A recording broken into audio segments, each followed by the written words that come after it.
নমস্কাৰ, মই পল্লৱীয়ে পুনৰবাৰ আদৰণি জনাইছোঁ অন্য এটা ভিডিঅ'লৈ। আৰু আজি এইফালে ককাইদেৱে এয়া হাল বাই আছে পথাৰত। আৰু আজি কঠীয়া আমাৰ পাৰিব, যিহেতু এইফালে এখন কেৰাহী গৰম কৰি ল'লোঁ আৰু তাতে মিঠাতেল দি ল'লোঁ। মিঠাতেলখিনি গৰম হোৱাত মই পিঁয়াজ কাটি থোৱা আছিলে সেইখিনি দি ল'লোঁ আৰু তাতে নহৰু, আদা আৰু মান ধনিয়া পাত পিছা আছিলে সেইখিনিও দি ল'লোঁ আৰু দি পেলাই সেইখিনি অলপ ৰঙচুৱা বৰণ হোৱালৈকে ভাজি ল'লোঁ।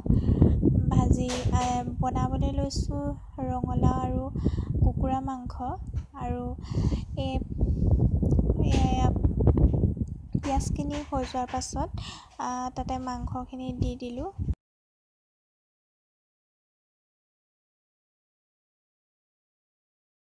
আৰু নিমখ হালধি জোখ অনুসৰি দি ল'লোঁ, আপোনালোকেও দি ল'ব। তাতে জলকীয়া দুটামান পেলাই দিলোঁ।